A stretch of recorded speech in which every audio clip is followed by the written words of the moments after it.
Hello, good morning. সকলকে জানাই মহালয়ার অনেক অনেক শুভেচ্ছা ও ভালোবাসা। সকলের পুজো খুব ভালোভাবে কাটুক। তো মহালয়ার দিন সকালবেলা আমরা দুজনে রেডি হয়ে বেরিয়ে গেছিলাম দামোদর নদীতে যাবার জন্য। তো কেন সবাই সেদিনকে তর্পণ করে, সবার তার পূর্বপুরুষের উদ্দেশ্যে। তো আমার মা বাবাও করে। আমরা প্রতি বছর আমি মা বাবা তিনজনে সেখানে যাই, কিন্তু এবছর তো আমার মানে বাড়িতে যাওয়া হয়নি, আমি বর্ধমানেই ছিলাম। তো আমার বর বলেছে চলো আমি তোমাকে এখানে নিয়ে যাই। এবারে এখানেও দেখো কীরকমভাবে সবাই করে বা কীরকম ভিড় হয় না হয়। তো দেখলাম প্রচণ্ড ভিড়, আমার ওখানেও তাই।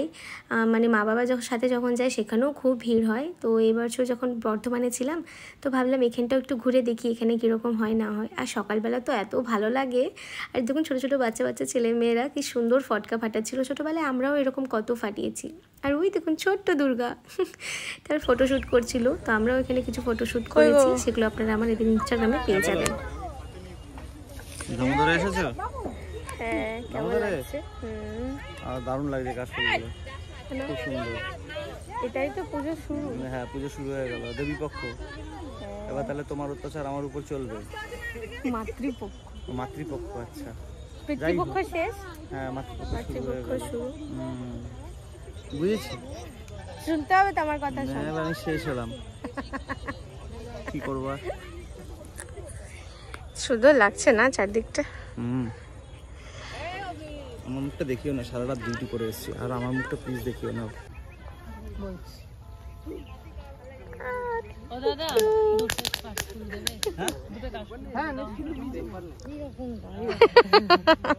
নিশ্চয় নিশ্চয়।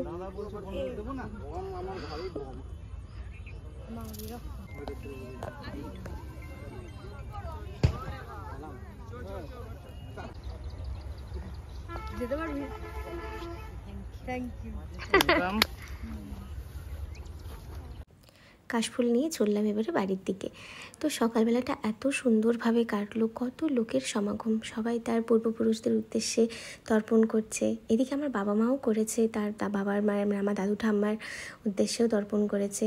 সেখানে এবছর যেতে পারলাম না, ঠিক আছে পরের বছর যাব, সেটা আমরা পরের বছর নিশ্চয়ই দেখাবো আপনাদের। তো এরপরে আমরা চললাম বাড়িতে। আর খুবই গরম লাগছিল, আর একটু থাকার ইচ্ছে ছিল, বাট গরম লাগার জন্য আর থাকতে পারলাম না। তো এরপরে আমরা গাড়ি নিয়ে বেরিয়ে পড়লাম সেখানে। মানে প্রচুর লোক হয়েছে, মানে আমার এটা বর্তমানে প্রথমবার দেখা। তারপর দামোদর থেকে বেরিয়ে আমরা গেলাম একটু খাবার দোকানে। তো আমার বর যেহেতু নাইট ডিউটি করে ফিরেছে, তো তার এবারে খিদে পেয়েছে, বলছিল সব কিছু খাইতে। কাশফুলটা হাত থেকে ছাড়ছে না। ঠাকুরের তো চোখ আঁকা হয়, তাই চলো সেখানে একটু মা দুর্গাকে দেখে আসি, সকাল সকাল খুব ভাল লাগবে। তখন আমার বর বললো যে ঠিক আছে চলো চলো তোমাকে নিয়ে যাই আমাদের এখানে যেখানে ঠাকুর গড়ে।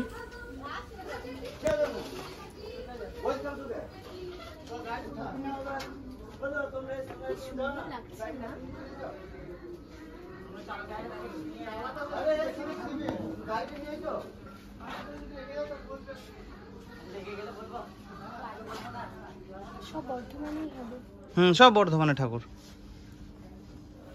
এত ঠাকুর দেখতে দেখতে হঠাৎ চোখে পড়লো একটা সুন্দর একচালা প্রতিমা। কি অপূর্ব দেখতে লাগছিল, মনে হচ্ছিল বাড়ি নিয়ে আসি। কি সুন্দর এটা লাগছে, দেখো একচালায় না? হ্যাঁ, ছোট। এত প্রতিমা দেখে তারপর আবার দেখলাম যে একজন প্রতিমার চোখও আঁকছিল। তো এত সব কিছু দেখে এত ভাল লাগছিল, সকালটা দারুণভাবে কাটলো। তো যদি আমাদের ভিডিওটি ভালো লাগে তাহলে please like share and subscribe করে দিয়ে যাবেন। আজকে আসি, আবার দেখা হবে, টাটা।